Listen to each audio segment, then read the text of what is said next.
Hello, good day, and welcome. I'm your host, Mr. Steve, and this is episode 7, season 4 of the Point 99 podcast. The past week, or at least since our last episode, has been something else. There have been a lot of tags, a lot of shares, and a lot, and I mean a lot, of love being shown, and rightfully so, for the man of the hour, Jace Wood, the Edinburgh runner. Given how much everyone appears to have loved hearing Jace on the show, combined with the chats I've had on direct messenger with him on various bits and pieces he felt he left out, I'll be more than happy to welcome him back anytime. It was also great to hear Jace saying that he'd had a lot of DMs and WhatsApp messages off the back of the episode. Jace did raise the question as to if he'd nabbed the top spot for day one listens off of Nikki Sheridan after she'd stolen it from Jace's old football pal David Wright. But no, that's still firmly tucked under Nikki's arm as both she and Jace head down the John Muir way. What has happened though is the audience introduction to the podcast off the back of Jace's episode has given us an increase to our overall peak position on the Apple charts for running podcasts. It's not something I pay much attention to other than receiving the weekly digest email from one of the sites that keeps track of it, but it has increased our very top mark that we've ever received before. Until we have him back on for his next appearance on the show, all the best of luck to Jace for the John Muir Way tomorrow, as well as for all the incredible events he has this year. That obviously goes for all the insane people abusing their bodies at the event for the sakes of personal achievements and a piece of shiny metal though. All the best of luck with the John Muir Way. This week we have an equally amazing guest sitting in the hot seat.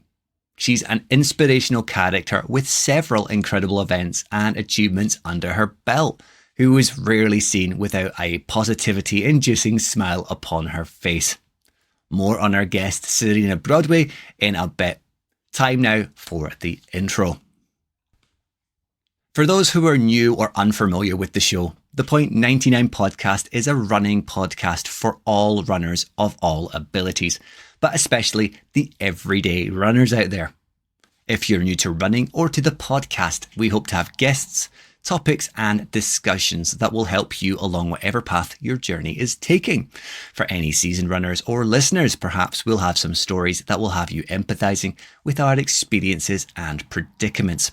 If it's lessons we've learned during our own journeys, embarrassing stories or heartstring pulling moments, we hope you'll stick with us while we try share some good vibes, motivation and positivity, and hopefully we can have a laugh along the way.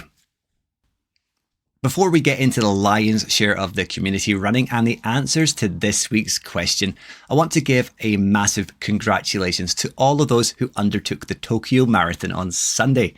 It's an extra special congratulations shout out, however, to our long time listener and supporter to the podcast, Ant. That's at DC Born to Run, as he took himself to the halfway point of his 6-star dream. Elsewhere in the community, we have a diverse array of answers to, firstly, my roll call on where you've been running, eventing and park running. Kicking things off, we have Ben, the barefoot daddy, letting me know that he wasn't running anywhere, especially not at parkrun, where his record remains at 0, having never done one.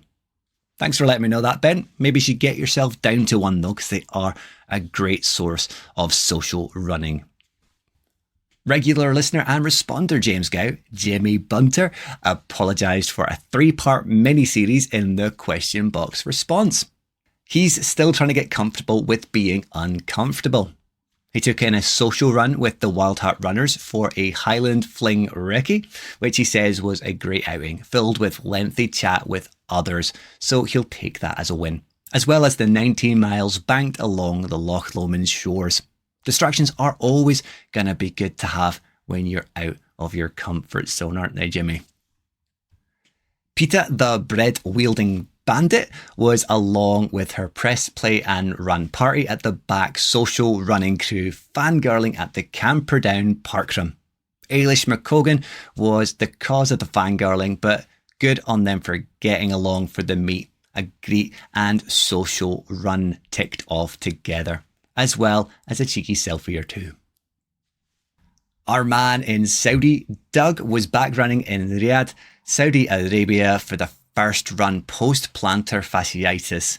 We'll have more from Doug very soon though. Stuart runs a lot, that he does, was at the Ruckhill Park Run in Glasgow, along with a 30-kilometre long run.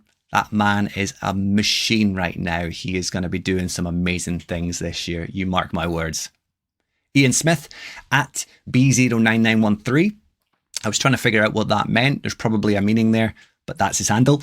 Was down cheering at the Meadows Marathon in Edinburgh with the Good Time Run Club. If the weather was anything like it was up in the Highlands over the weekend, then it would have been a great day all round for both runners and spectators. Finally, we have my friend and London bearded beauty runner man Steve, as he completed the first 20-mile run of the marathon block he's working through. Just 2 days after a wicked 38.59 at his 10k time trial mentioned in the previous episode. Finished off with a capitalised winning. I would like to make these a regular occurrence, as I've been trying to get them done for the last few weeks. I just need to remember to do a roll call on the Monday. James McQuillan did drop into the DMs to thank me for shouting him out last week on his parkrun PB. That's what I'm here for though, for supporting you all after the support you show to myself and the podcast simply by listening. I know how much hearing someone shout you out on a podcast or any form of media can lift you when you need it the most. So never feel like you can't share your achievements, things you're proud of, because I will share them with the world and cast a spotlight on you to brighten your day. But from a positive spotlight shout out to a brief moment where we might not want a spotlight shone upon us. This week's question is a little bit different from those which have come throughout the rest of the season. In a minute, I'll be holding my hands up and admitting to an embarrassing story which happened to me several weeks ago. And true to form, in response to this week's question, I'm in good company with it. That is, however, where the question comes in. What embarrassing things have you done or had happen to you on a run? Before I go any further, if you don't fancy hearing poo-related stories, you might want to skip this a little bit. They're all tame in their descriptions, and personally, I found a lot of them very, very funny, as I suspect many of you will as well, but it's a bit of a safety warning if it gives you the ick or the boke. I should also apologise to anyone tuning in for the first time to hear the great chat with this week's guest, only to get shit chat from me beforehand. Okay, so at this point, I'm going to hold my hands up and I'm going to go first and share the story I popped over to our friends at the What the Fartlek podcast anonymously, albeit from the 99's email address. It's, as you might expect, it's a story relating to the good old long run favourite, the number 2. This email was titled One Podcast to Another and came several weeks ago. So I'm going to read the email that I sent to the guys over at the WTF. Today, Sunday, is my go-to long run day. So yesterday, Saturday, I was doing what you do the day before a long run, getting everything sorted and packing in a week's worth of food in a single sitting. Takeaway was on the cards. Of course, I decided in my infinite wisdom that no, a 12-inch Donna meat pizza was nowhere big enough. I had to have a 16-incher. I demolished it in record time as well, bar one slice, which I'd left for a post-run reward. To top it off, I had ordered a Snickers and Nutella calzone to share with my wife. All of that before packing in as many Haribo-type jellies into my gullet as I could without choking. One decent yet saltily dehydrated sleep later, and it was time to get the show on the road. I'd planned to get 30 kilometres ticked off, hit the trails, get some elevation with a 500 metre trig marker, and have a great all-round morning. I tucked into my porridge, had a refreshing instant coffee, and dealt with the day's paperwork in the form of my morning ablutions. I was confident everything was gonna go to plan, as it has every long run so far. Dressed and ready for anything, I set off, making good pace from the house up into the hills. All was going well, albeit a little bit gassy, but I thought nothing of it. A small gust of self-propellant from the posterior never goes amiss. I scoffed down an energy gel or two and an energy bar into the mixing pot that was my stomach and continued. Hitting the main target for the morning, the 500-metre trig marker, things were starting to rumble. I thought nothing of it once again. After all, it wasn't anything that I couldn't hold until I got back home, I told myself. It was only going to be another 15 or so kilometres. I've held it for longer. And so it went, self-reassurance keeping the demons at bay.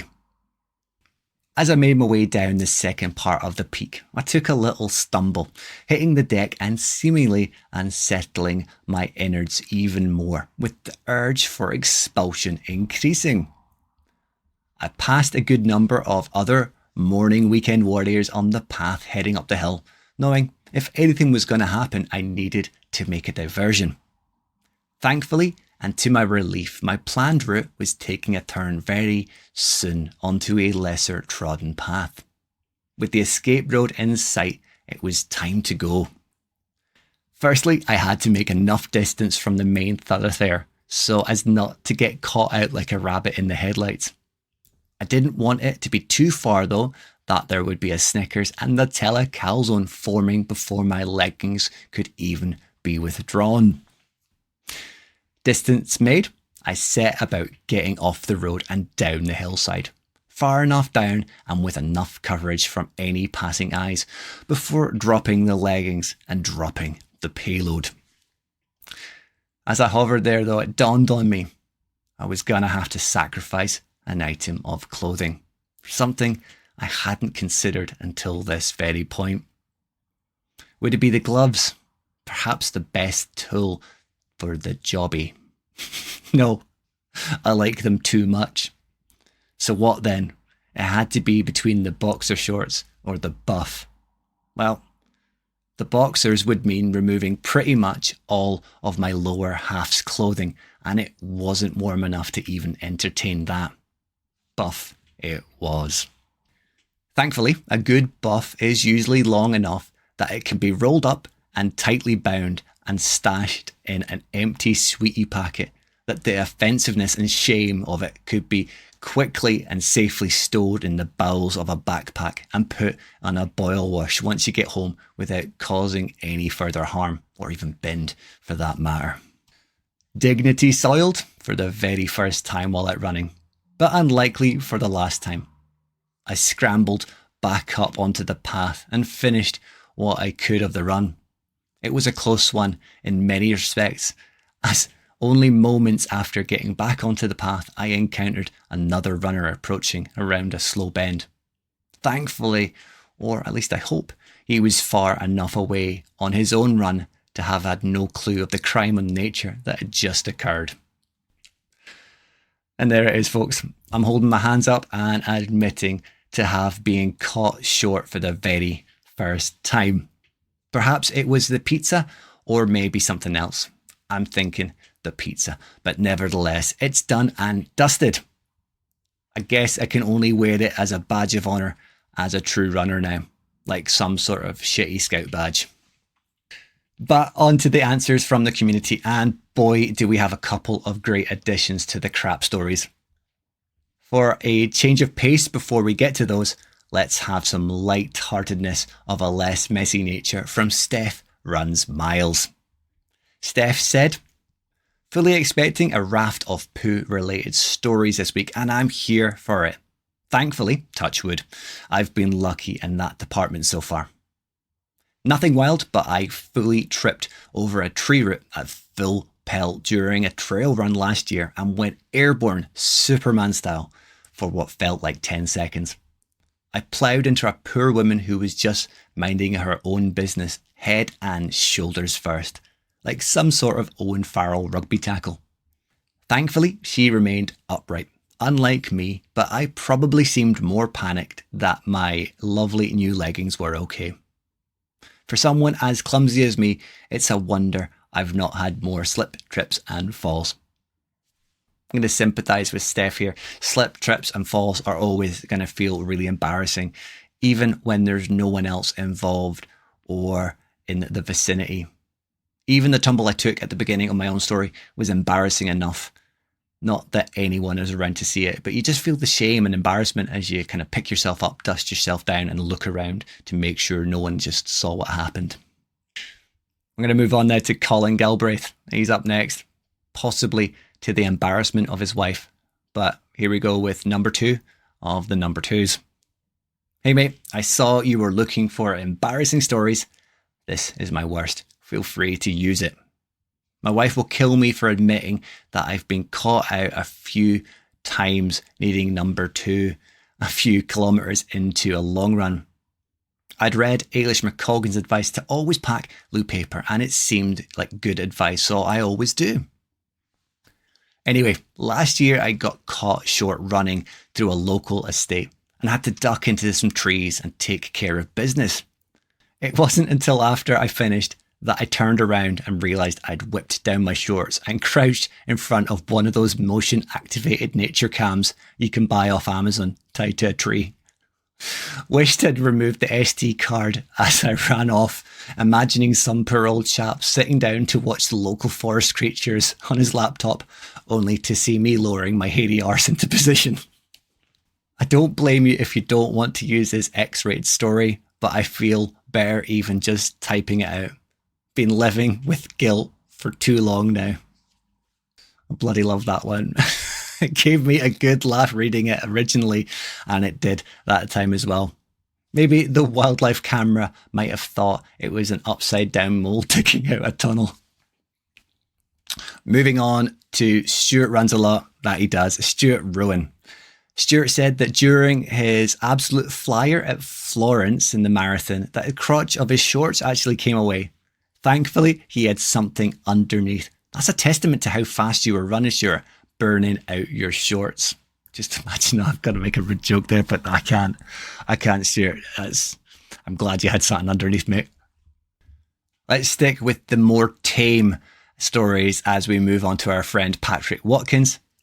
Pat tripped on a flat sidewalk and fell, skidding into a parked car. I bet that one was one of those sly looks around as well to see if anyone had noticed before brushing yourself off and quickly moving along from the situation right there, wasn't it, Pat?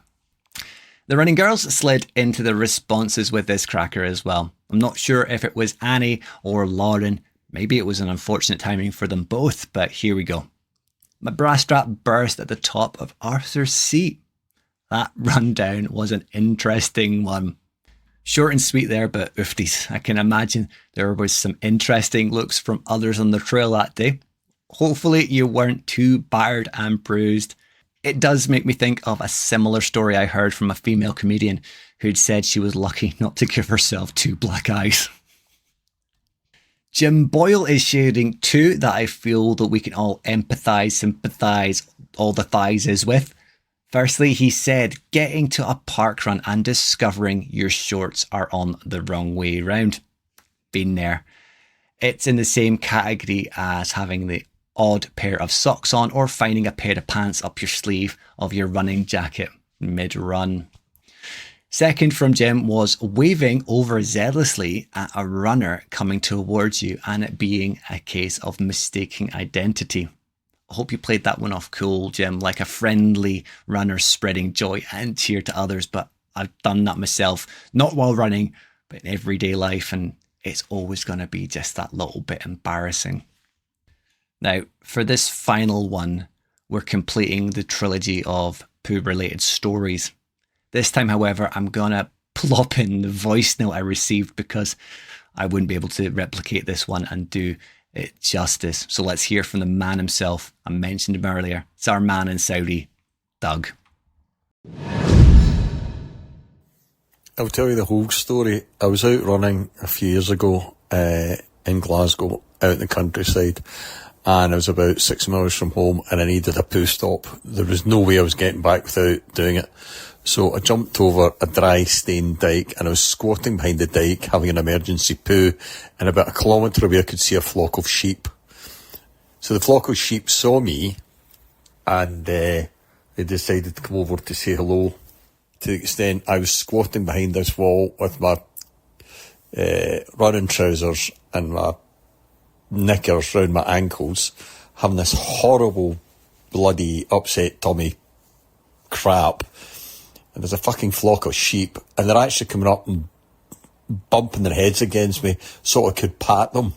I had literally, there was about 40 sheep around the mountain going, meh, meh, and I was patting these bloody sheep. And I was out with my ex-wife at the time, and she was pissing herself at the other side of the wall, because all she could see was a flock of sheep, knowing I was round behind the wall with my trousers round my ankles. All it would have taken was a policeman to turn up, and how the fuck would I have ever explained that one? There you go. That is a true story. Fantastic. I can imagine it now. Having grown up when Babe, Pig in a City kind of style thing, was one of the trending movies, I can't help but think that the sheep were trying to talk to Doug as they were harassing him for a pet. But there we have it. A great selection of embarrassing stories from the community, or at least those who were brave enough to share their stories.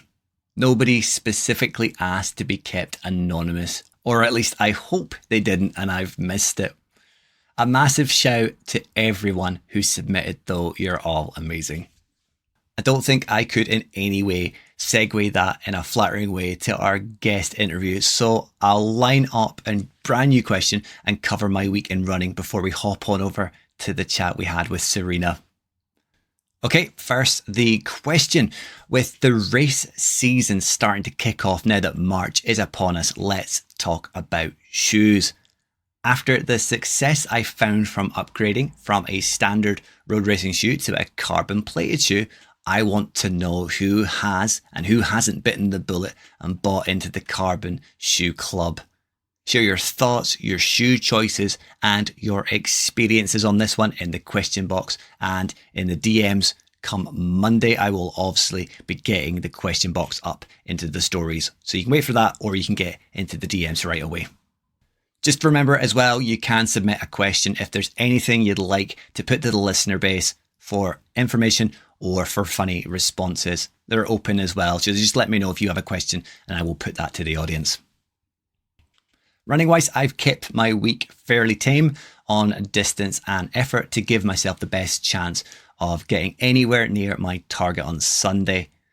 I'm being honest here, I have a lot of self-doubt again on this one, but if the 10k in October and the marathon at Amsterdam also in October are anything to go by, it's probably the best feeling to have. I'm not going into the half marathon overly confident or setting myself up for failure. I'll just see how the day goes. So, like I say, it's been easy pace, sexy runs for me, carb loading, actually preparing for an effort rather than just treating it like any other week and hitting a half on a Sunday like I do most weeks. Setting myself up for success, but appreciate the result will be what it'll be on the day. Now I have cleared the slate, let's move on to our fabulous guest. This week we have another super inspiring guest to add to the collection of those who have come before, and someone I could easily have chatted to for hours and in fact did after we finished the recording. She is another ultra marathon runner and one with some serious achievements under her belt at the holy grail of ultra distance events, the UTMB series. There's no stopping her though, as she looks ahead to some crazy challenges later in the year, or at least they would be to me. She'll likely do them in her sleep and look as fresh as a daisy at the end of it. You'll rarely see her without a lovely smile on her face, which remained the case throughout our chat. But let's hop over and hear from the lady herself as we welcome the delightful Serena Broadway to the show. I have another new face to the guest hot seat today. Someone who is rarely seen without a great big smile, even after she's put herself through kilometres worth of punishment. We seem to be collecting ultra runners this season, and our guest today can easily brag about completing many of the events she has under her belt. Although we've not had much time in person to interact, I know she'll be super humble with everything she's accomplished so far and play down many of her achievements. But as a mother, an ambassador for both Solomon Running and Ultra X, and as a member of the Black Trail Runners, not forgetting daily life and everything else along the way, I'm sure we won't be short of things to talk about. Let's not hesitate any longer as we do just that and get chatting with this super inspirational lady who makes crazy running distances look like a walk in the park.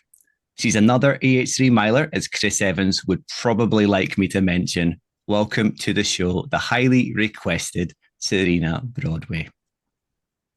There we go. How are you getting on? Well done. I'm good. Yeah, finished a day of work. Doing all right. No Doing running all right. no running so far, but let's see. I'll maybe try and get out, or if not, early tomorrow morning. The night's still young, but you might be turning your emails back on again, you were saying so. Yeah, I know. Yeah, and I tend to like to do morning runs. I think if I don't, I like a morning run because then you kind of feel like you've done it. If you keep waiting, it's like something that you need to do. And it's not like running's a chore, but it's just like then something else comes up, which then means, oh, now I better do that. And then you start to prioritize the other things. And then if the kids are home, that's it. It kind of gets kiboshed. And it depends on how work's gone as well. Yesterday, I went for a run and the day kind of slowly dipped down and I just felt a bit flat. Loved it. Great to get out, but yeah, maybe the best thing to do in the morning. I'm just lazy. I don't like getting out of my bed. I used to be like that, and then I had two children, and then I was like, oh well, I'm up now. What can I do? For the next 18 years, this is my life. Oh no, apparently when they get to teenagers, I'll be trying to get them up. So I'm looking forward to that. Oh, you're all well otherwise though. You've had a good few couple of weeks here with running, or is it here, there? I'm not gonna lie, I've changed roles a bit at work and kind of taken on a bit of line management, a bit of leadership, which is great, and I really enjoy it. But it's just finding my feet with that as men and kids clubs changing that it's been quite difficult to prioritize the running all the time. And I didn't have races in for a long time. And I know lots of people find that if you have a race, it really focuses where you're training, and then you can visualize why I'm doing this. And I do like just going out for runs, but if you do have a race to focus, it just kind of gets you in the mood. So yeah, it's been a bit tricky. I have had a lovely run at the weekend with my pals. Saw that. It looked really good.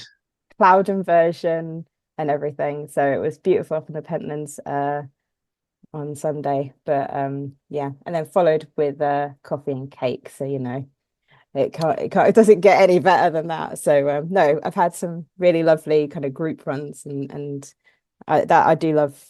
I love people joining people for runs and just chatting along the trails. So yeah. You're in the best place for it though, and as a member of the EH3, and you're a member of quite a few different groups though. Black Trail Runners, EH3. I noticed another couple, Trail Pursuit, and is there a couple of Edinburgh ones? So you've got plenty of opportunities for social outings, and as an ultra runner as well, eating cake at the end of it. That must be the bonus. Yeah, I mean, I'm not going to lie, I'm in it for the snacks and the cakes. I am a hobbit as well and have second breakfast. So people do ask me that, like when I get up early.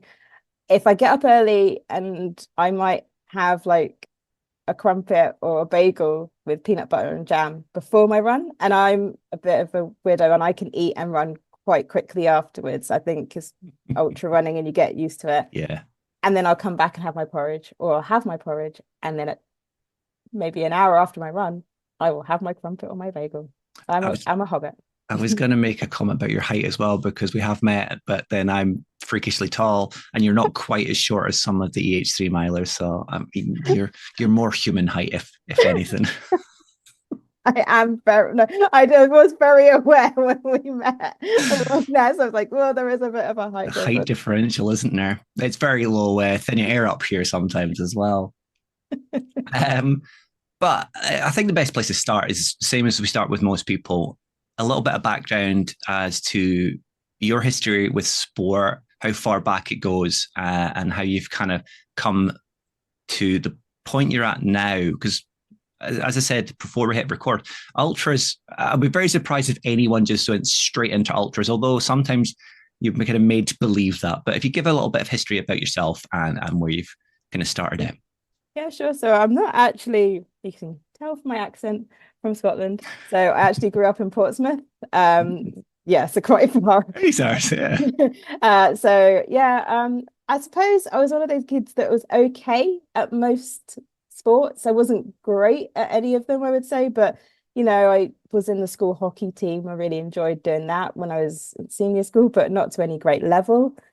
And then after that, I suppose I was doing the gym. But what really kind of changed for me and being outside, and done things like at university, did rowing and just dabbled in sports and squash. Okay, not great, just enjoyed doing it. Mm-hmm. But then when I met my boyfriend, now husband, he was really into outdoor pursuits and hiking and stuff. So I started to join him on that, and then we moved up to Scotland. I moved to do a PhD at Glasgow, and we started to bag Munros. So we started to do that. So if people don't know, there are hills over 3,000 feet in Scotland. So we did a bit of that. I haven't got tons, I don't know, maybe in the 20s, 30s. Than I do. But then we were going, we are spoilt in Scotland. I mean, Yeah. I've lived in Glasgow and I've lived in Edinburgh, and you can go, I mean, if you want to do the Munros, 2 hours and you're in the Highlands, really are spoilt that you can do this kind of thing. So we were doing that for a while, and we got into bike touring. So we did a bit of that. So I did what is now the North Coast 500. Before it was the North Coast 500. Did Cool. biking up the Hebrides and things like that. But just not like super fast, but just as a way to see parts of Scotland. So yeah, I like that you're making progress, but in a way that you can still observe like the landscape and scenery, unlike a car where you're kind of going to a destination. You can fly past some things and not even know that a little ruin or a historical site is even there. Yeah, so we did a lot of that, and then we had 2 children, but the first one was Ella. So it was quite funny. We went to Shetland, and I was pregnant but did not know it at the time. And I had been doing loads of spin classes, so I was like, this is it. Shetland's going to be my trip where I'm really strong. And I was so tired, and Andrew was slipstreaming me, and he's looking at me like, why? And I was like, I just have no energy. And I remember like hiring a car for the last day to do some bits that we couldn't do on bike. And he was like, Serena, there's an amazing view of a cliff. And I was like, take a picture. I'm staying in the car. And then I was like, I don't know what's wrong. And we got back, I took a test. I was like, oh. Explains a lot, doesn't it? That explains it. So yeah. So that's kind of how I kind of got into enjoying being outside and outdoors. But then yeah, Ella was born, and I was quite happy to be a mum that's kind of walked to the cake shop or walked in towns. I did loads of walking, but kind of exercise and everything kind of slowed down for me a bit. I didn't really mind not doing as much. And I know so it's different for everyone. So some people are like, that's their kind of escape from kind of that get your time back is to go out and do a run or a walk or whatever. But I was quite happy. But then I had Kira. I really felt like, no, I think I need to do something. So I thought, oh, I don't know, could do running. All you need is a pair of trainers, as everyone says, and I can do it whenever I want. So I'm not bound to, I want to go to that class, and if someone's kicking off or whatever, that I can do it when I want. But I did actually join a social running club, which is no longer running, but called Edinburgh All Runners, and did like a couch to 5K. I did. That's the one I was thinking of. I did see Edinburgh All Runners, but they don't exist anymore. Yeah, It's a they don't shame. exist. So yeah, we used to meet up and do different sessions, and I did their couch to 5K, and then oh, I can run 5K. That's great. And then they would be talking about half marathons. I was like, crazy. Why would you even do that? So then I did like 5K races, did the Mo run around Holyrood, and I think I may have done a 10K, did Clomathon. People in Edinburgh will recognize these as events that kind of everyone does. And then 2019 or for 2020, I thought, oh, maybe I will do a marathon. I'm going to sign up for Copenhagen Marathon. I'm going to go to Copenhagen in 2020. Good place to go. We can go as a family. I'm going to do a marathon. COVID, something to say about that. And actually, I would say that is probably the best thing that never happened to me, that not doing a marathon. I think if I had done that, I think I would have probably, I think as a runner, if you want to challenge yourself, is either distance or pace. Distance or that's your if you want to kind of push yourself. And unfortunately, a marathon didn't happen. But what did happen was doing challenges with Edinburgh All Runners so that we could still feel part of the club. So we did things like logging our miles and doing Land's End to John O'Groats as a team. And then Rat Race had, I can't remember what the race is called. But they used to have an event where you'd do like laps and you'd get like bands for every 5 kilometers. But they turned that into a virtual event. And so I looked and it was like, oh, well, on my marathon plan, because I was still naively thinking maybe I might get to do that. I had like 30K on. So I thought, well, if I do 10K in the morning on a Friday, 10K in the afternoon, and if I do 30K on the Saturday, or maybe I can get to 50, maybe 60. And then that was the point where we could meet up. So some of the all runners were doing laps. So I thought, oh, I'll join them. And then I went home and I'd made a roast dinner. I was eating the roast dinner, and I think I got to about 70 something K. And I was like, oh, for a weekend, that's really good. And then I looked at it and I was like, oh, the top band's 85. Only 13K off that.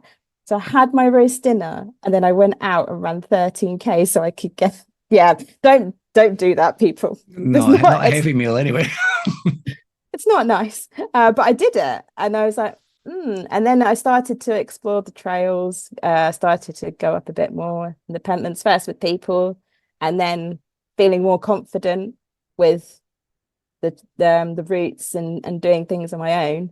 And that's kind of how I started to get into trail running, and it all kind of tumbled from there. Do you think if COVID hadn't happened and you'd run Copenhagen that you would have then been a tar runner, or do you think it was inevitable? Did you always have, because of your the style of trying to impress your partner by accompanying him outside, that you might have naturally kind of gone that way anyway?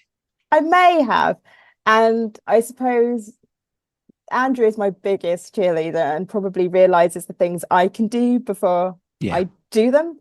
And he did give me, there's a book called Runner by a person called Lizzie Hawker, and she won UTMB, the whole 165 kilometer race, several times. And I think he kind of put that in my kind of like, oh, maybe you could find out about this race and maybe that would be quite interesting. And I was like, I will never do any of those races. Those people are mad. So yeah, there is definitely something with showing what is possible. I mean, he said things like that about the Pentland Skyline, which is a route in the Pentlands. It's 29. I'm gonna get told off if I get this wrong, isn't it? But I think it's 27 kilometers. And Lee might disown you. He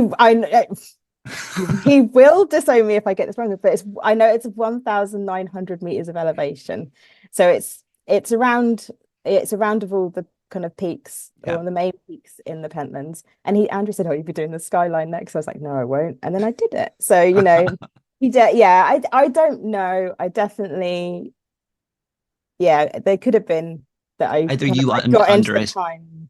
you either underestimate yourself or he's some sort of wizard and can tell the future. Mm. You see that a lot though, kind of going back to you're saying the marathon was the best thing to not happen. And you do see that with anyone that's running marathons, they quickly learn whether marathon running is for them or not. And if it's not, they either stop running, they move the trails, or if it is for them, they stick. And like myself, it's about chasing time, like you said. It's about chasing time over that distance. And then you have the people go, nah, sod that. I'm going to go to the trails where it's about having fun. It's not necessarily about time, it's about the challenge, and it's about having a good feed along the way. Yeah. I think I've only ever been asked once what my time was for an ultra, and that was by a marathon runner. No one, everyone else goes 50 kilometers. Are you mad? No one goes, and what time did you do that in? Yeah. And it's it's the same with road, but if you get it, the routes change. You can't compare one trail race with another. It's really difficult to do that because some can be a bit flatter, the terrain's different, it's rocky, it's muddy, so it's probably a nice thing because then you do the next one, and if you're a bit slower, it's like, oh well, the terrain was a bit harder. The weather was drier, so it was hotter, or it was a bit wet. And yeah, you see where I'm coming from, right? That's a good way of doing it. It's a very good way of doing it. Legitimate escape routes. Exactly. You're right. I don't think I've ever really heard anyone say what their time is when they complete an ultra, and you see it on the timelines. I completed this ultra. You don't scroll down and go, the time was this. It might be a couple of days later, they might say, oh, actually, I did it in this time. But nobody's going, let's see your watch then. It's because of the distances you're doing, no matter how long you're taking, congratulations, pat on the back. Yeah, and I've been at the end of races, and professional runners who have done it in half the time that I've done it have been like, oh my God, I can't believe you spent 24 hours or whatever it is. And they're, almost in awe of the people that take longer to do it. Because I was done within 10 hours. I don't understand how you guys do it. And I was like, I don't understand how you do it in 10 hours. Well, again, in comparison to, excuse me, sorry, in comparison to marathon runners, sure, a lot of the elites will say they have a lot of, I'm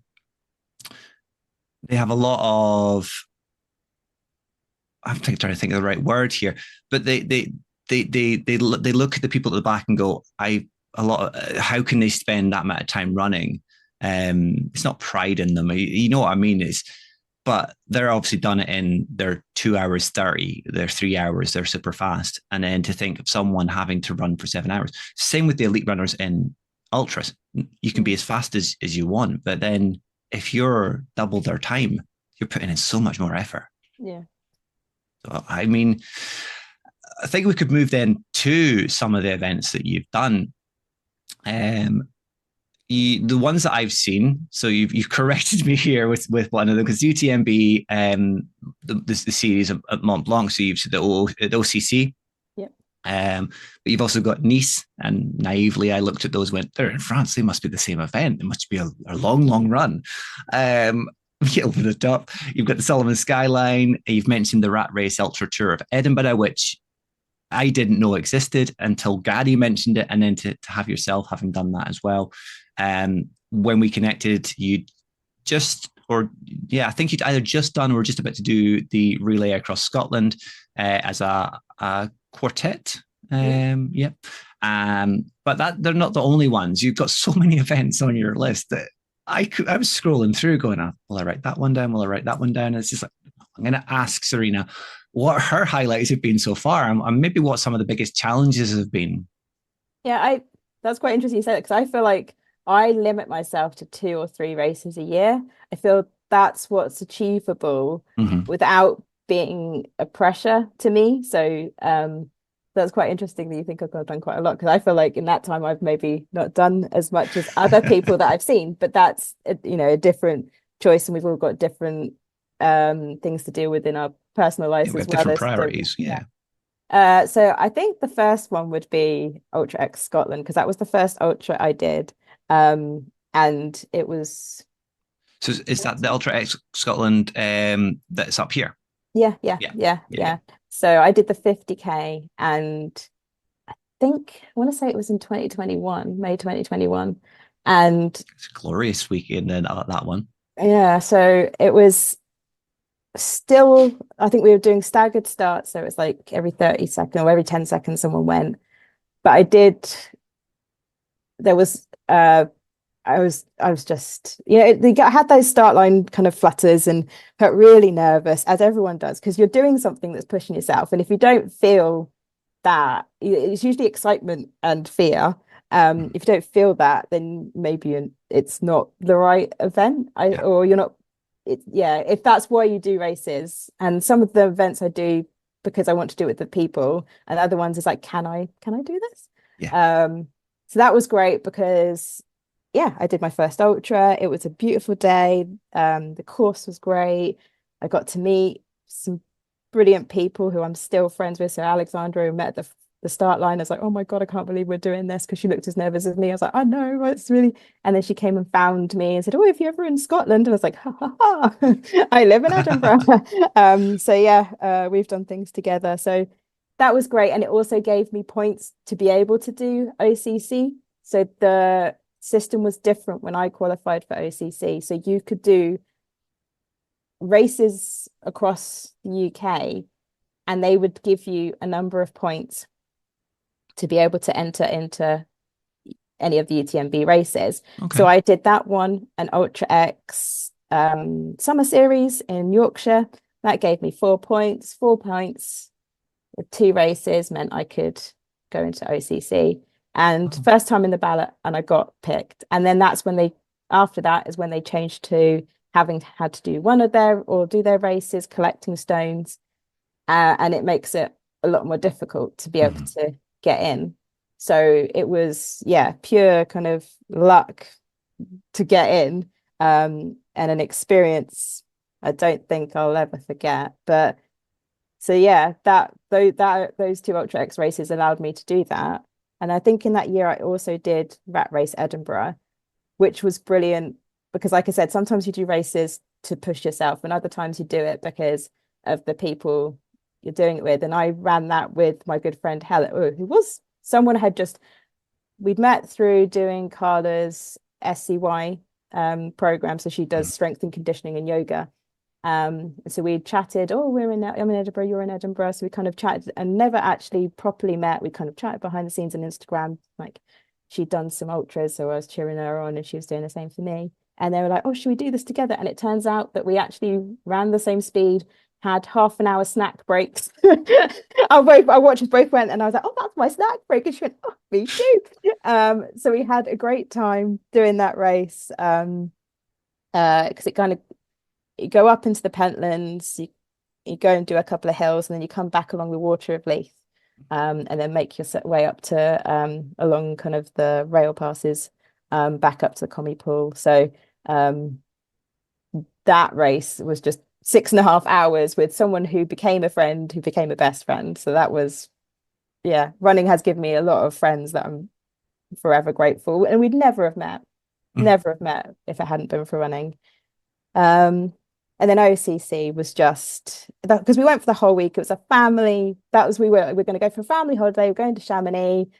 I have a little race in the middle, and and we'll have a good time. Just a little race in the middle. Tiny little race in the middle. But if no one's experienced it, it is like no other race really I've been to. Like the finish line is in the middle of Chamonix. And there are races that go on throughout. So UTMB there's a group of races and they go out throughout the whole week, culminating in UTMB where they do the Tour de Mont Blanc. And I would go in to do things like pick up my number or stuff, or we go in and you see people come across the finish line. I'd be in tears. I was like, I don't even know these people, but I know that I can see in their face this means so much to them to finish this race. Yeah. I was like, God, I'm really, really invested in this. So yeah, that was, yeah, we went up in the gondola, did walks. I mean, the worst preparation ever if you wanted to do well in a race. Don't walk for miles. Yeah. Oh, I mean, the day before, I looked at my watch. The kids were doing the children's races, which were epic, by the way, because they all have like theme music for each race. And the kids' races, they had like the equivalent. So there was equivalent, if you're this age, you do the equivalent of OCC. And if you're this age, and they had like the theme music and they were running for like 400 meters. You'd think that it was unbelievable. But I was in the middle of Chamonix in a field.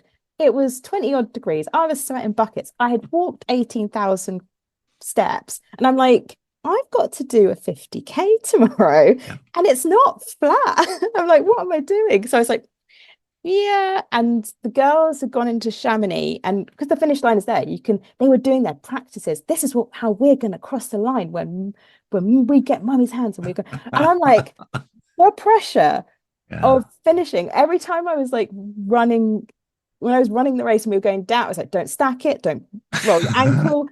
The girls they want their 10 meters of glory, don't, You might need them as crutches. don't roll your ankles, because this is not about me. This is their moment to cross the finish line.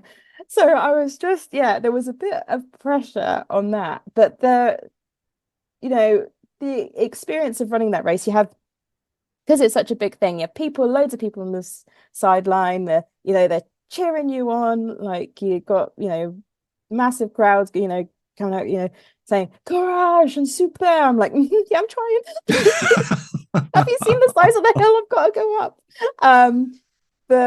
And then you do like the last hill, and then there's the descent into Chamonix, and I'm like, you were like, and then when you got to the bit, you're like, I know we've been around this bit of the town, I know where we are, I'm nearly there. And actually connected with, because so many people are racing it but they go to experience it, I did bump into and connect to quite a few people that either I chatted to on Instagram or other things, but actually hadn't met. So that was the first time I'd met Sabrina Pace-Humphreys from Black Trail Runners, and also Sunny as well from Black Trail Runners. And we got to connect, and some other people that I, again, had messaged or we'd had chats, but I'd not actually seen. So it was, just a week. And I think, if I ask the girls, like, what holiday, they will say Chamonix. And it's not because of the race, because I did on the Friday say, should we go and watch the start of UTMB, which is a huge thing. I think we've done the running thing now, was the comment that came back. And I was like, okay. You might want to see it, because it's UTMB. I'm right in thinking from the way that Jimmy Bunter had outlined it a couple of weeks ago, it's equivalent to the marathon majors, isn't it? It's like the top cream of the crop, creme de la creme of ultra running. Yeah, it really is. And the changes in the rules and stones and everything it is a barrier for people to be able to go and do them. Mm-hmm. And it's difficult, but it is an amazing event. And I've never been to anything like it. So do you think there's a backdoor entry into it though? So for anyone that would like to experience it, it's the same with the majors.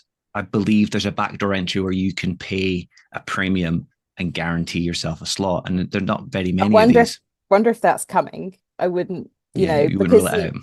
You are, because for those that don't know, you need to do a UTMB race to get at least one stone to enter. Mm-hmm. It's like a stone is like a lottery ticket, I suppose. Okay. If you think of it that way. So you are pretty much buying your lottery ticket if you think about it. So last year I did Nice, which was a UTMB race, and that was to hopefully get into the ballot this year, but I didn't manage it. So it's almost like their way of saying, you've committed to us already, we might let you run the big shiny event at the end of the season.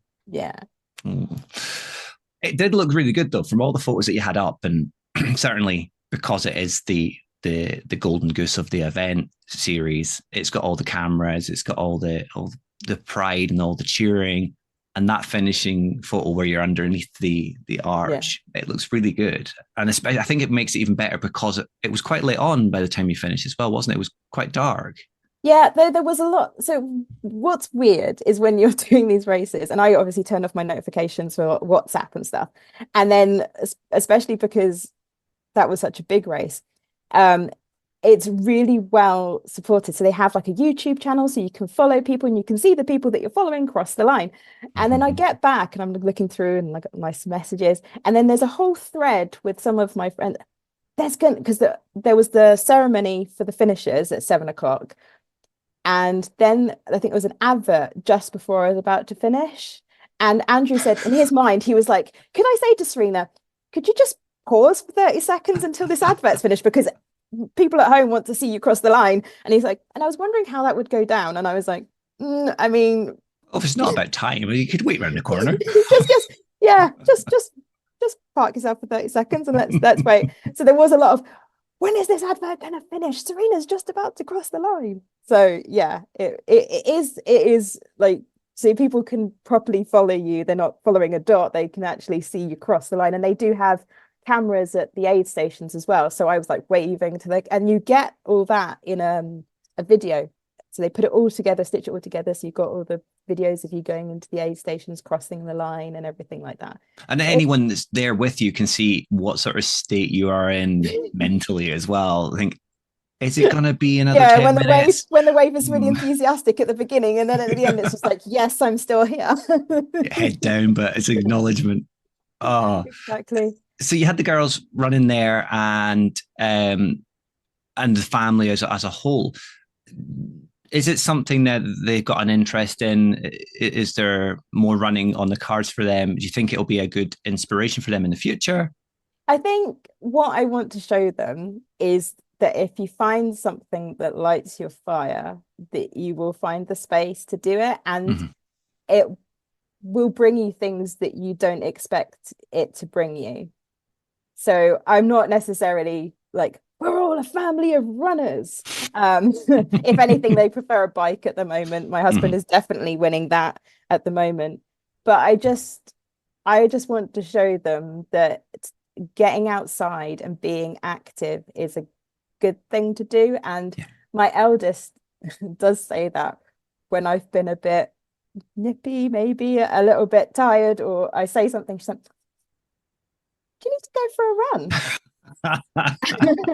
And I'm a bit like, oh, maybe I've been a bit, maybe that was a bit over the top or something. But Yeah. actually, I like that she recognizes that for me, running really helps. Like it's either, I sometimes when working and actually there's something I can't quite work out, I'm like, I'll go for my run now. And it Yeah. gives you either you switch off and don't think about it and come back refreshed, or because you have that time and actually you can sit and work it out. There's no other kind of there's no more Yeah. There's no calls, external kind of, yeah. external kind of things coming to you. You can kind of focus on that. Mhm. So yeah, I want them to enjoy being outside. I want them to hopefully find whatever it is that lights their They're fire. releasing. Yeah. Yeah, yeah.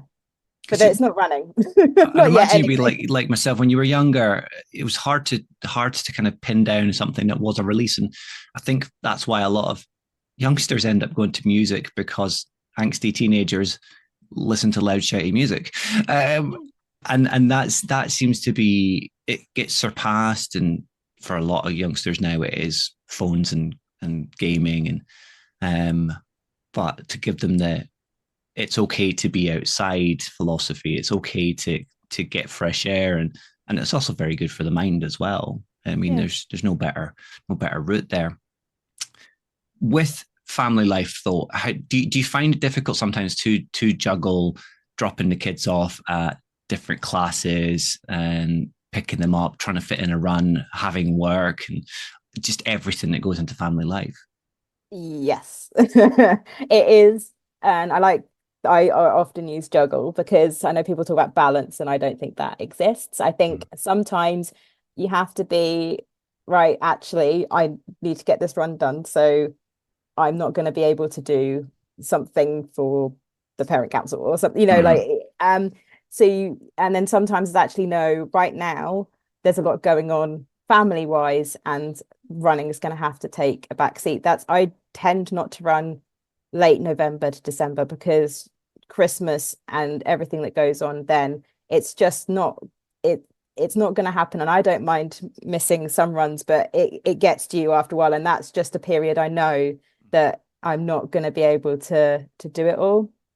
So I definitely do that. I mean, I tend to like I said, get up early, go for runs. I'm lucky that I work compressed hours, so I do have a Friday off.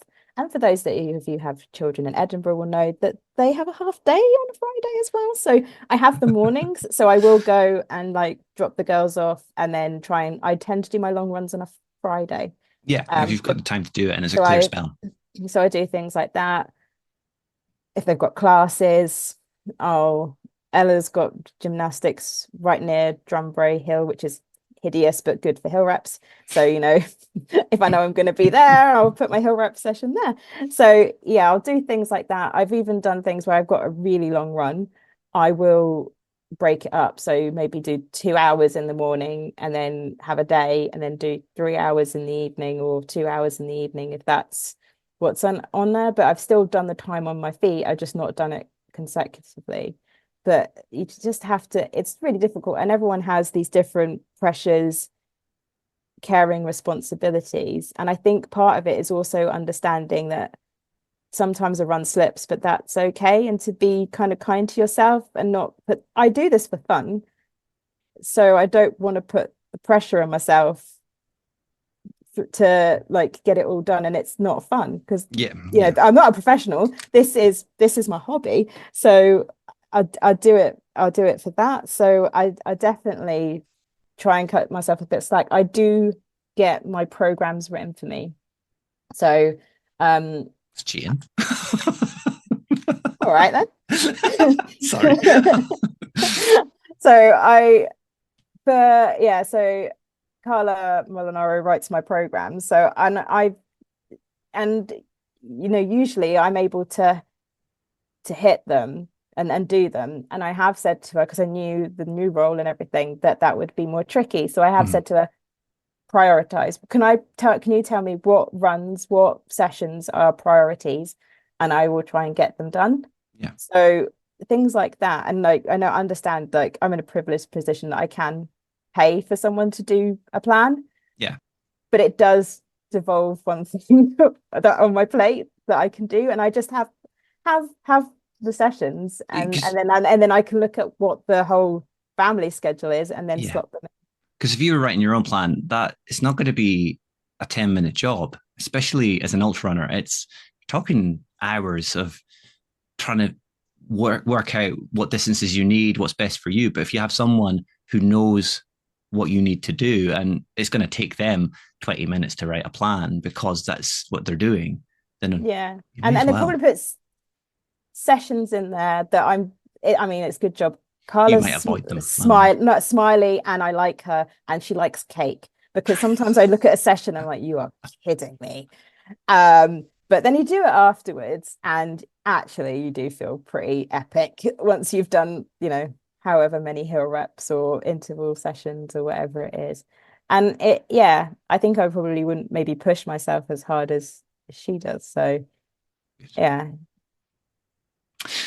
We're going to shift focus slightly now, because I'm obviously conscious on time, especially with family. I don't want to be another kind of obstacle to overcome. And we're going to cover something that we've already mentioned, the Black Trail Runners. But I'm going to add in a couple of caveats here as well. So you've mentioned about being south of the border beforehand and coming up. So that's an extra curveball. I didn't mention it beforehand. Of course, there's a certain amount of people when they hear a certain accent that it can trigger them to be a little bit more less than nice, should we say.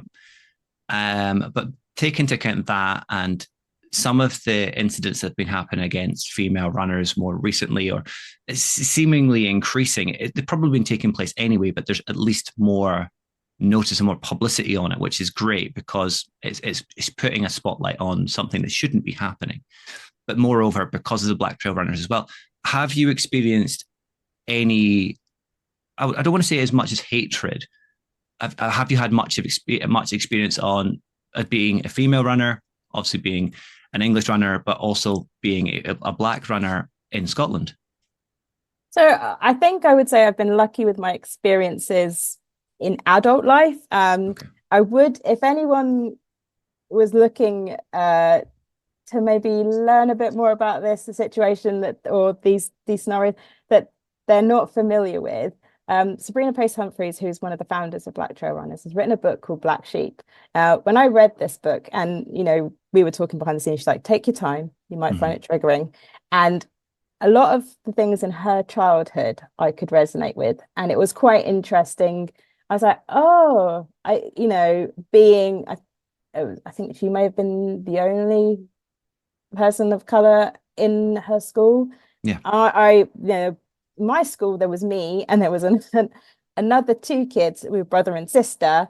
So depending on where we were in the school cycle, there may have been one of us or there may have been three of us, but still in a massive kind of secondary school. So, and I was bullied at school and but I think if people want to read like and about kind of and she's actually had things in instances races. For me, the things that happen. So when I went to OCC, there's a big presence of lots of big brands, and then you're really struck by the kinds of people that they're marketing to and what their marketing looks like, and you sometimes feel like, do I belong here? Am I welcome here? Yeah. And There's I think not as much diversity as there should necessarily be in modern no, society. no. And I talk from great privilege. I have the Pentlands on my doorstep. There is limited barriers to me getting out there, but I am very aware that there are other barriers, not, for a lot of people. Mm. I think the only one incident I can think of when I was running was me and Helen were running in the Pentlands, and we were going on a low, well, we were on a low trail, and then we were going to go up a hill. But we went past another hill, and one guy said to us, "Oh, don't go up there. It's hilly." Almost, And I did. almost like a mansplainer. I was like, uh-huh, And I was just wanted to be like, "Do you know what a route is?" And then, the Alps. Didn't do that, but I was just like you don't know, like, people's experiences and that was I was very taken aback by someone thinking that they could. Yeah, and it comes down to the way he said it as well, though. It may just be that he has really bad social cues and person skills where he's just meant it in a jokey way. Yeah. But yeah, if you're not good with people, don't say anything. No, I was flipping raging Yeah, I when can he said imagine. that. But yeah, I think my kind of take home to as being part of Black Trail Runners, I did one of the Spine races. So for people that don't know, Spine is a race that's 286 miles up the Pennine Way. I did not do that one. I did the You did the sprint. summer sprint. Yeah, The I've got sprint. a, I've got a note about this. That's not a sprint. It is. It is 46 miles, totally a sprint. That was my mantra. I was running only a sprint, only a sprint. To kind of, Shane Bolt was doing that one. yeah, totally. Um, and but it was part of a group of runners from Black Trail Runners, and we were doing the different races. And as part of that, Black Trail Runners had put different posts about the different people doing the different races. And I, on my post, a couple of people from London, from Camino Ultra kind of group, which is a running community in London, had said, "Oh, we're going to be at the youth hostel. If you see us, let us know. We're going to be there." And the more the journey I go on with this is the allyship, is people realizing I don't know what it's like, but I can help that person that's in that situation to feel like they belong, Yeah. and they. I saw them at the youth hostel. I spent hours with them because the race doesn't start till midday. So we were there, and I just felt welcomed, and I have other friends that understand the things that I'm going through Yeah. and are allies and advocates for that, not just myself, but other people that are going through that, and will call that out. So I suppose, and there is a part in Sabrina's book about how to be a good ally. It's recognizing and calling out things when you see it. So if Yeah. you're in a race and you think that's not representative of the people that should be doing or could be doing this race, asking them, have you thought of using other images? Mhm. Asking them if they've thought about the access that they can give to people. So that for me has made me feel like I'm welcome. Like Black Trail Runners gives us a community of Black trail runners, but the allies are as important for me to help make a change within the Yeah. community. Raising awareness as well. There's a similar vein to I can't remember what episode he was now, but when I had my cousin Michael on and the front runners, it's the same thing with the LGBTQ plus community having not only a safe space, because it's not just for LGBTQ plus, it's for allyship as well, and feeling that you have that camaraderie and support there, and it's not just a case of, let's say, it's going to be a racist view of black trail runners. Oh, it's just black people doing black things and feeling like they have to have a little group. No, it's not that at all. And it's the same with LGBTQ plus.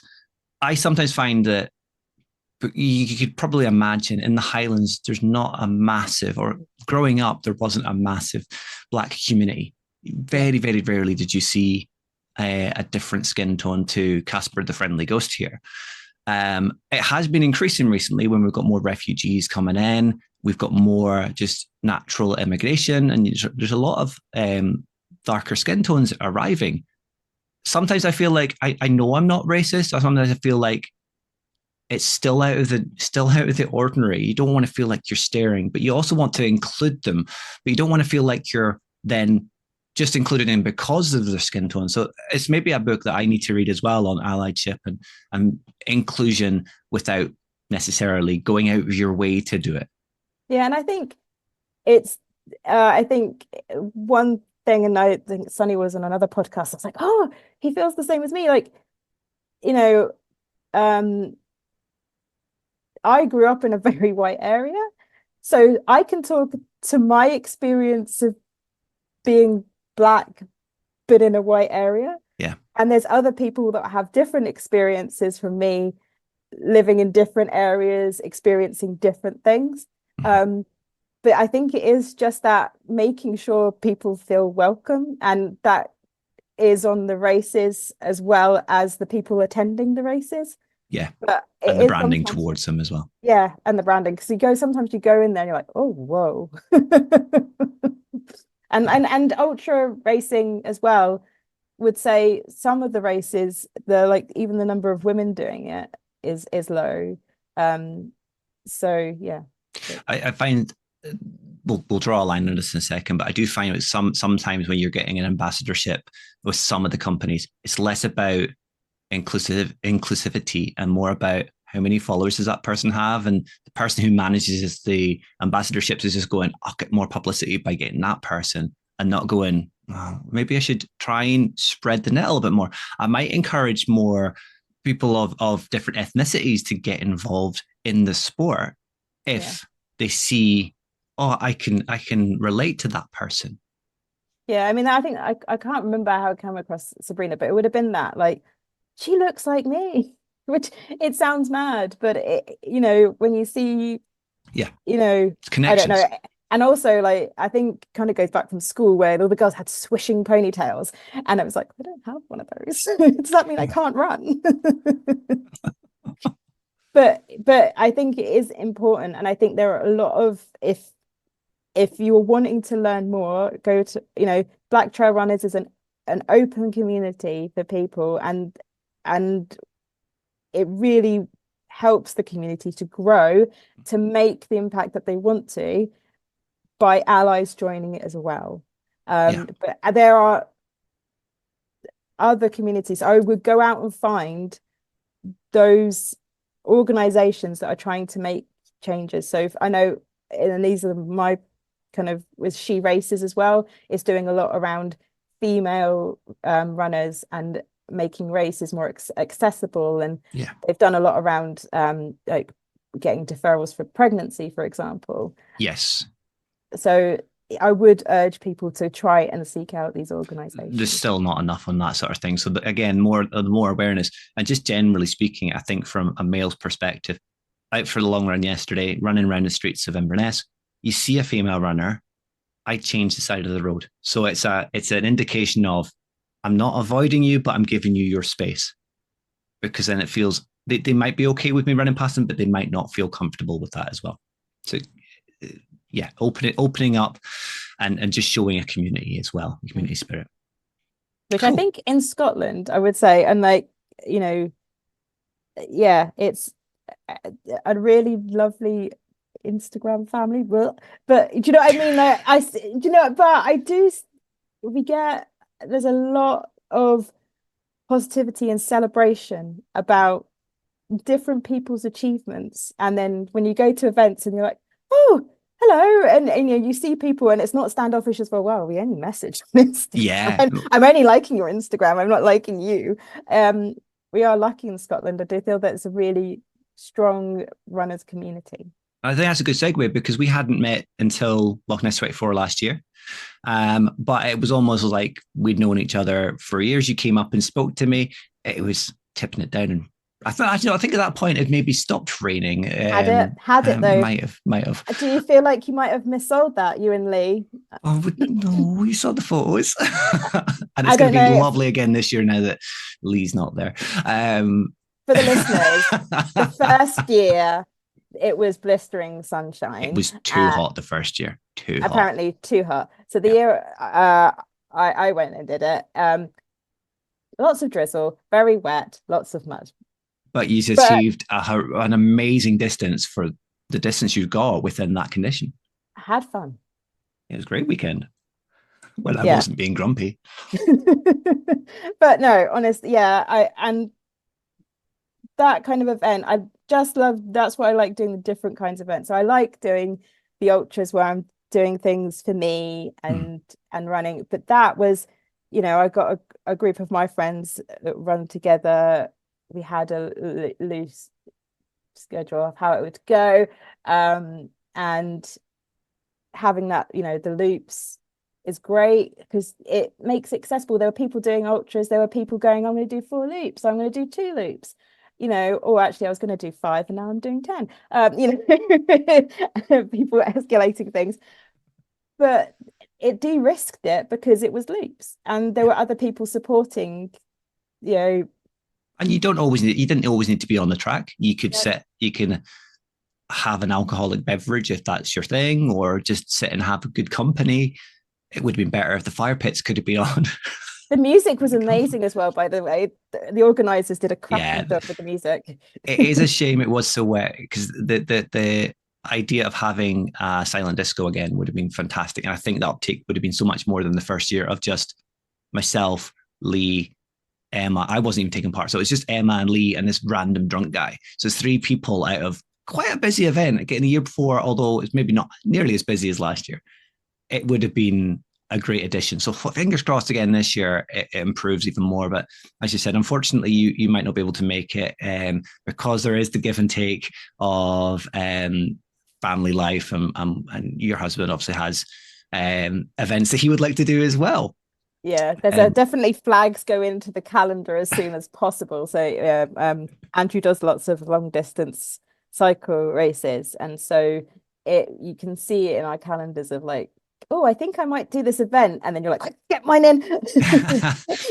He's more of a tap man. That's man after my heart. That's why I started out. I'm conscious now of time as well, so let's segue a little bit from the 24 and event that you're not doing. Do you have much on your calendar for the year ahead? Yes, I do now. As I said, the thing with doing the ballot for UTMB is and it's quite a quick turnaround. I think you put in December, you find out in January. But then I found out I'm on the waiting list, and I'm like, pretty sure that means no, but I'll see.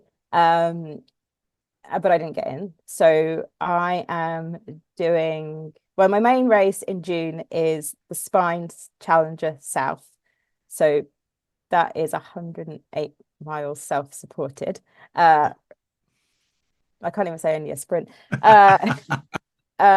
So the spine doesn't have many checkpoints, so you do have to carry a lot of your own equipment. So my bag was about 6 to 8 kilos last time. It was really hot as well, so I needed to make sure I had enough fluids because I was running to the first checkpoint at Hebden Bridge, which is 46 miles. So just to give people an indication of scary distances. Yeah, I mean, I'm gonna walk lots.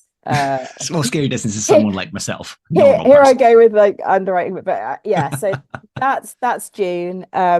So the spine races are a very welcoming community. They say about the spine family, and I enjoy watching the winter one, and everyone keeps trying to get me to do. I'm not going to do it. I enjoy the dot watching of the winter one too much, but the summer one, that's I feel accessible for me. And then as part of the training for that, I'm doing 55 kilometers Dales Traverse. So that's part of the coast to coast Northern Traverse race, but a portion of that. And I'm doing that with my friend Nikki. So that's where I get my doing it with doing a race with a friend and going down there and traveling and doing that. And then in September, I'm doing the Buttermere Skyline. So Scotland Skyline's not happening this year. They're having a rest and they will be back next year, which I'm excited for. So they are hosting a race in the lakes in Buttermere. So I'm doing that. So there'll still be a good amount of elevation there. Oh yeah. I haven't. I don't want to look at it too much, but yeah. So it's quite a short but punchy, I would say. There's nothing compared to running in the Alps, though. I don't know. The thing with the Alps is it's up, up, up, up, up, up, up, down, down, down, which is quite nice, right? It's whereas a lot of rolling hills can be quite hard going. So yeah, those are my races in for the calendar. I don't know if I'll be doing any others or maybe a couple of small social outings along the way as well.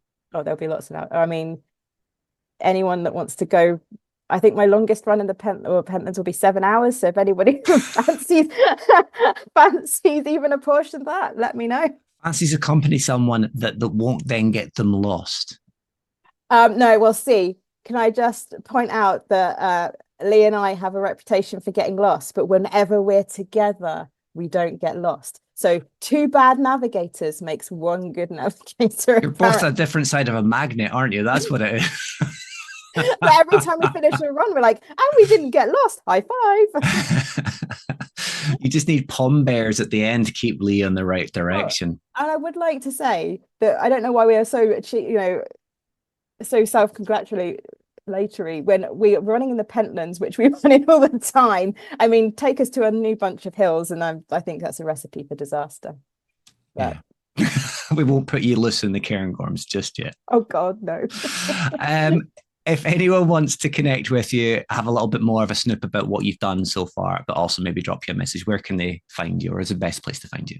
Instagram. That's where I am. Pretty active. Happy to take questions, or if anyone has anything they want to know. But straightforward handle as well. Yeah, it's Serena Broadway. I think I'm not very. I mean, I got it. I'm not very creative. I think, oh, maybe I should change it. And then I have 2 minutes of thinking, what would I change it to? And then I'm like, yeah, that's fine. I'll keep it as Serena Broadway. But yeah, it comes with a warning that if you do go for a run with me, I do manage to get people into some cool events. But I'm all about the snacks. So I would like to say that we did the relay across Scotland, and my whole thing was like, but I've got a box of snacks in the car. And then when we did Loch Ness, my pitch was, it's like the relay, but the snacks stay where they are. And everyone came. It's like the relay, but you get really dizzy going around the same loop. So yes, no, happy. Obviously very chatty. And if anyone has any questions or Now, finally, before I let you go, you are still running with the H3 milers. You haven't abandoned them yet. Well, so I find it really difficult to commit to dates and times. The only day that the kids don't have something to do is a Tuesday evening. That's the only day. So you need to find something for the kids to do. No, they need to learn to drop an activity or two. So I really do struggle to make it to group runs. So I know Lee's been doing a lot of the trails, and I'm like, I'd love to Yeah. come on a Thursday. I find it much easier to meet a group of people. So poor Lee, honestly, I'm like, Lee, do you fancy coming out at 6 in the morning? He's like, yeah, I He, don't mind. he doesn't sleep. He can't sleep. He's got some medical reason he doesn't sleep. So he's always up. He's up for a run anytime. I know. So I am very lucky that I have some great friends that are willing to come and do crazy hours, crazy distances. Um, but I think the thing is if someone I offer a lot to people, oh, you should come with a run with me. I am, first of all, not a fast runner. And second of all, if I have a run where I need to hit pace or I need to do something, I wouldn't do that run with you. I am about having a chat and a run, Yeah. And I walk up hills. By the way, people are like, "Oh, you walk up there?" It's Yeah, an ultra thing, isn't it? yeah. I'm like, "Have you seen? Well, you have seen the size of my legs. If I run up that hill, my legs are doing like hamster wheels, and I'm getting like not even a meter up the hill. So I'm better to walk slow, walk fast, a good pace, and not expend as much energy. But I think if people are offering to go with runs with you, they're usually not going to be there to blast you out of No, and leave you exactly. for Yeah. dead. So I know I don't even feel like I'm intimidating, but I think if you're wanting to run with people and they're wanting to run with you, they're doing it for the company. Yeah. So take them up on it. Would So be my, that's you never all. know when you're going to become friends. It's one way of saying please make the Thursday club on a Tuesday, but also your DMs are going to be awash now with EH3ers going, "I Chris will is come not for a gonna run with you." Chris is not gonna do that. Me and Chris still haven't. Poor Chris is like, we need to book a run in, and I'm like, about this date, and he's like, I can't do that Chris date. doesn't run anymore. He just pretends he does.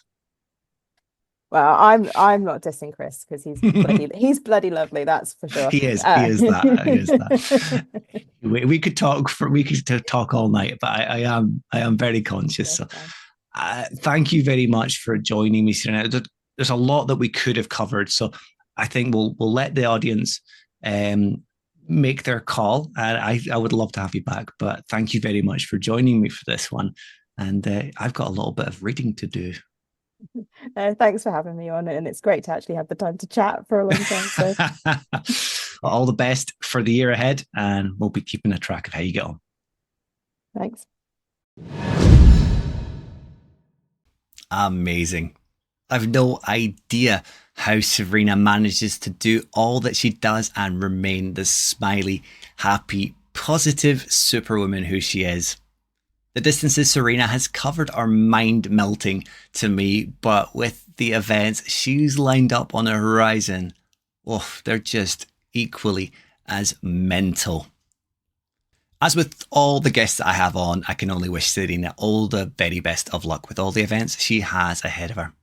Give her all the love, praise, shout outs, and follows that she deserves. Share our chat far and wide, and I'll in turn share the praise for your support to Serena if you tag us in the stories. The next episode will hopefully see a mini step back from the ultra chat for a change.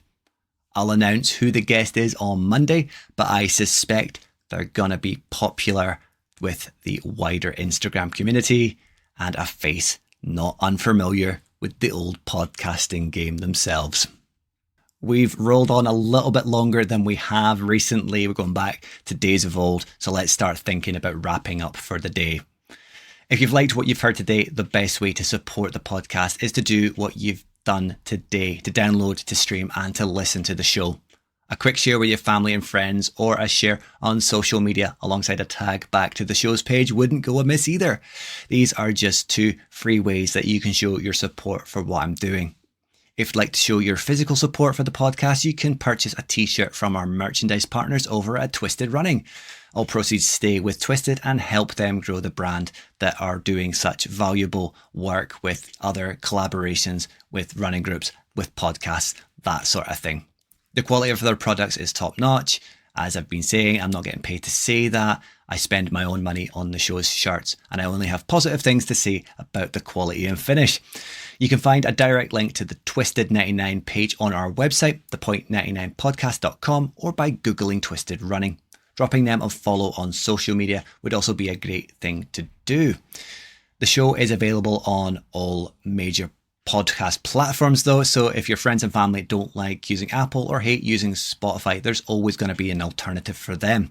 You can also find every single episode streamable on our website. If you're kind of that way inclined, you can also download them there via our inbuilt player.